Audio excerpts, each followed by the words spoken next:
Hello, হ্যাঁ বিজয়, আমি রফিক কাকার রিসোর্টে। তাড়াতাড়ি আসো, কথা আছে তোমার সাথে।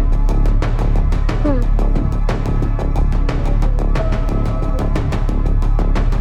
কি ব্যাপার যান, এত জোরে ডাকলাম তাও আবার রফিক কাকে রিসোর্টে যান, কি হয়েছে?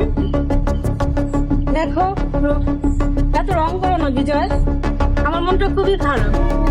মানে কি হয়েছে তোমার? এত সুন্দর একটা জায়গায় ডাকলাম আর চেহারাটা কালো করে রাখছো, কি হয়েছে? ভেঙ্গা দাও তো। বিজয়, তোমাকে তো আমি অনেক সময় দিচ্ছি, দিছো। 10টা বছর তোমাকে আমি সময় দিচ্ছি, তুমি কিছুই করতে পারলাম না। আর এখন বাবা আমার বিয়ে ঠিক করেছে। এটা তুমি কোনো কথা বললা? এই যে 10টা বছর সময় দিছো, 10টা বছর মানে 11 বছর তুমি আমার সময় দিছো, এই সময়টা সব তোমার পিছনে আমি ব্যয় করলাম। দেখো বিজয়, আমি এত কিছু জানি না। বিজয়, আমি তোমাকে ছাড়া বাঁচতে পারবো না। তুমি এত ইমোশনাল হয়ে যেতেছো কেন? কি হয়েছে? আমি অন্য কাউকে বিয়ে করতে পারবো না বিজয়। সেটা তো আমি জানি, তুমি অন্য কাউকে বিয়ে করবো না, আমি অন্য কাউকে বিয়ে করবো না, বাট এত ইমোশনাল হইতেছো কেন হঠাৎ? কি হয়েছে আমাকে বলো। বিজয়, তুমি তো কিছুই করো না, হুম আমাকে বিয়ে করে কি খাওয়াবা?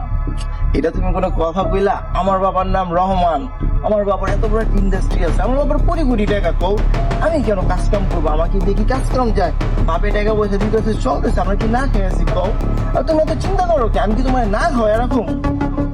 বিজয়, যা কিছু আছে তোমার বাবার আছে, তোমার কি আছে? আর আমার বাবা তো তোমার মতো এরকম বেকার ছেলের কাছে বিয়ে দিবে না।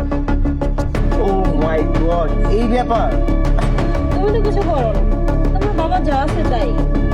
আর আমার বাবা সরকারি চাকরি করে ওরকম ছেলে দেখছে, তোমার কাছে আমাকে বিয়ে দিবে। আর তুমি যদি কিছু করোই না, এখন আমার বাবাকে যদি তুমি ম্যানেজ করতে পারো তাহলে তোমার আর আমার বিয়ে হবে। আর যদি ম্যানেজ না করতে পারো, আমার বাবা পছন্দে আমি বিয়ে করবো, কারণ আমি আর তোমাকে আর সময় দিতে পারবো না। এই ছিল তোমার মনে? আর এটা কি তোমার শেষ বলা? তুমি যাই বলো না কেন, তুমি আমার জন্য কিছুই করো নাই। কিছুই করি নাই না? তুমি যদি কিছু করতে তাহলে এরকম বেকার ঘুরে বেড়াতে না। আমি কেন কাজ করবো? আমার বাবার এত টাকা পয়সা। আচ্ছা ঠিক আছে, ওই তোমার বাবা আলী মাতবর, ঠিক আছে যাও, তোমার বাবার কাছে আসতেছি, তোমার আইসা তারপর তোমার বাবার রাজি খুশি করে তারপর আমি তোমার বিয়ে করুম, ঠিক আছে? যাও যাও যাও। কি যে করি আমি? আলী চাচা, আলী চাচা, তুমি কেন বুঝতেছো না? তোমার মাইয়ার আমি এত ভালোবাসি, আমার কাছে দিয়া দিলে কি সমস্যা? আমার বাবার কি কম টাকা পয়সা আছে? আল্লাহ একটা বুদ্ধি দাও। ও যাই, আলী চাচার বাসায় যাই, আলী চাচার হাত পাও ধইরা বলি, দিতেও পারে, দিব নাকি? আমার বাপের কি কম টাকা আছে? এত বড় ইন্ডাস্ট্রি, গোল টোল করি আমি। যাই, এমনি দেখাই যাই, চাচার পছন্দ হইতে পারে।